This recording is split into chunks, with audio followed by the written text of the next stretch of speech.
In early 1942, elements of the Imperial Japanese Navy proposed an invasion of Australia. In Australia, the government, the military and the people were deeply alarmed after the fall of Singapore in February 1942 about the possibility of a Japanese invasion of Australia. Japan had the military capability, and Australia lacked defenses. Japan never actually planned an invasion, but the fear of one led Australia to form a close reliance on the United States to protect itself. Meanwhile, in Tokyo, the secret Navy proposal was opposed by the Japanese Army and Prime Minister Hideki Tojo, who regarded it as being unfeasible given Australia's geography and the strength of the Allied defenses. Instead, the Japanese military adopted a strategy of isolating Australia from the United States by advancing through the South Pacific. This offensive was abandoned following the Battle of the Coral Sea and Battle of Midway in May and June 1942, and all subsequent Japanese operations in the vicinity of Australia were undertaken to slow the advance of Allied forces. Japanese proposals. Debate between the Army and Navy. Japan's success in the early months of the Pacific War led elements of the Imperial Japanese Navy to propose invading Australia. In December 1941, the Navy proposed including an invasion of northern Australia as one of Japan's Stage 2 war objectives after Southeast Asia was conquered. This proposal was most strongly pushed by Captain Satoshi Tomioka, the head of the Navy General Staff's Planning Section, on the grounds that the United States was likely to use Australia as a base to launch a counter-offensive in the Southwest Pacific. The Navy headquarters argued that this invasion could be carried out by a small landing force, as this area of Australia was lightly defended and isolated from Australia's main population centres. There was not universal support for this proposal within the Navy, however, and Isoroku Yamamoto, the commander of the Combined Fleet, consistently opposed it.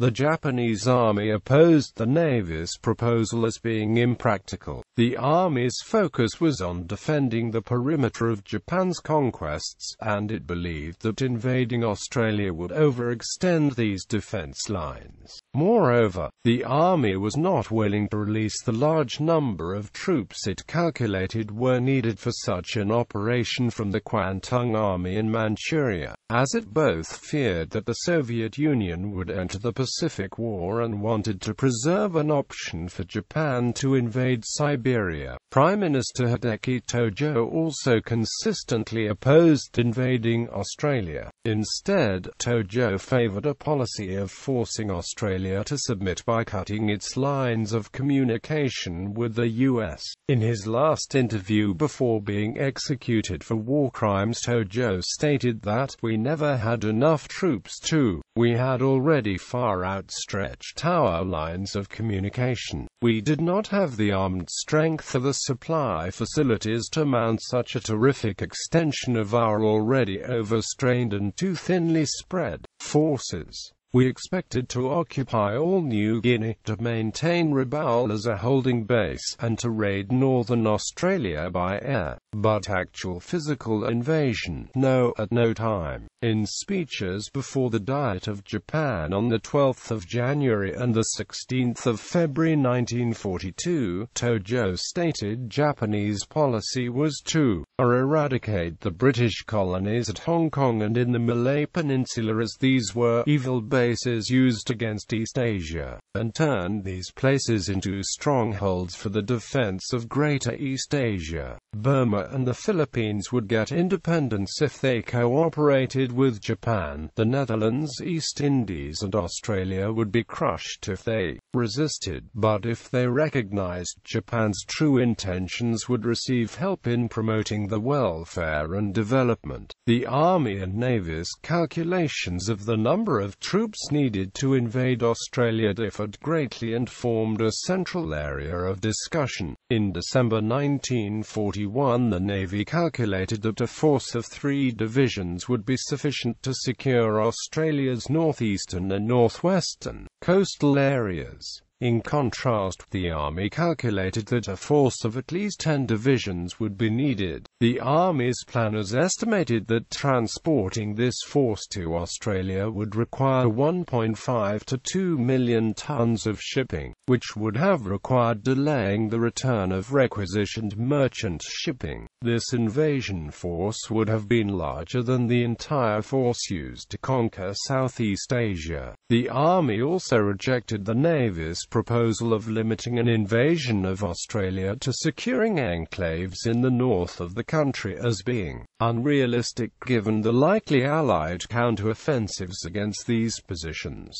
Due to its experience in China, the Army believed that any invasion of Australia would have to involve an attempt to conquer the entire Australian continent, something which was beyond Japan's abilities. The possibility of invading Australia was discussed by the Japanese Army and Navy on several occasions in February 1942. On the 6th of February, the Navy Ministry formally proposed a plan in which eastern Australia would be invaded at the same time other Japanese forces captured Fiji, Samoa and New Caledonia, and this was again rejected by the Army. On the 14th of February, the day before Singapore was captured, the Army and Navy sections of the Imperial General Headquarters again discussed invading Australia, and during this discussion Captain Tomioka argued that it would be possible to take Australia with a token force. This statement was labeled "so much gibberish" in the Imperial General Headquarters secret diary. General Tomoyuki Yamashita, he said that after he had taken Singapore, he wanted to discuss with Tojo a plan for the invasion of Australia. Tojo turned down the plan, making the excuse of lengthened supply lines, which would be precarious and open to enemy attack. The dispute between the Army and Navy was settled in late February with a decision to isolate rather than invade Australia. The Army continued to maintain its view that invading Australia was impractical, but agreed to extend Japan's strategic perimeter and cut Australia off from the US by invading Fiji, Samoa, and New Caledonia in the so-called Operation FS. The question of whether to invade Australia was discussed by Imperial Headquarters for the last time on the 27th of February, and in this meeting the Army stated that it believed that Australia was defended by a 600,000-strong military force. During a further meeting held on the 4th of March, the Imperial Headquarters formally agreed to a fundamental outline of recommendations for future war leadership, which relegated the option of invading Australia as a future option only if all other plans went well. This plan was presented to the Emperor by Prime Minister Hideki Tojo and in effect ended discussion of invading Australia. The FS operation was not implemented, however, due to Japan's defeats in the Battle of the Coral Sea and Battle of Midway, and was cancelled on the 11th of July 1942. Subsequent Japanese operations in the Southwest Pacific, as the option of invading Australia was rejected in February 1942 and was not revisited. The Japanese attacks on Australia during the war were not precursors to invasion as is sometimes claimed. The large air raid on Darwin on the 19th of February 1942 and the attack on Broome on the 3rd of March were conducted to prevent the Allies from using these towns as bases to contest the invasion of the Netherlands East Indies, and was not related to an invasion. According to Fry, the generals of the Army General Staff and the Prime Minister of Japan, General Hideki Tojo, did not see a need to commit massive troop resources to the conquest of Australia, with the massive logistical problems that would produce. The generals were confident that Australia could be bullied into surrender to Japan by isolating it completely from the United States and by applying intense psychological pressure. The dozens of subsequent air raids on northern Australia in 1942 and 1943 were mainly small and aimed to prevent the Allied air units based there from attacking Japanese positions. The attack on Sydney Harbour in May 1942 had the goal of diverting Allied forces away from Midway Island prior to the Japanese attempt to capture it, and the subsequent Japanese submarine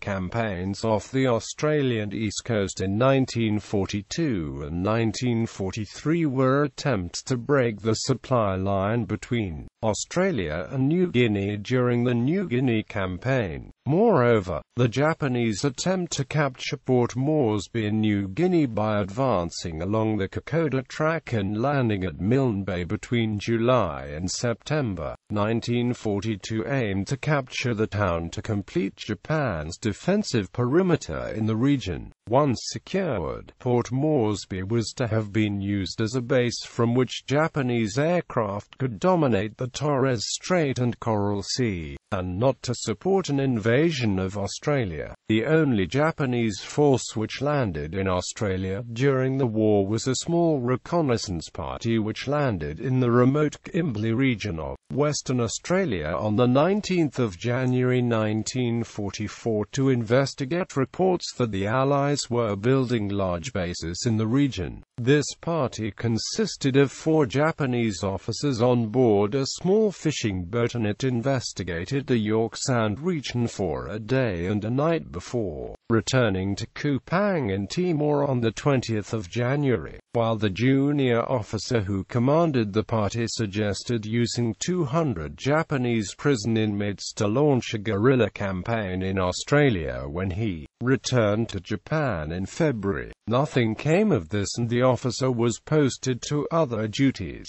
According to historian Peter Stanley, no historian of standing believes the Japanese had a plan to invade Australia. There is not a skerrick of evidence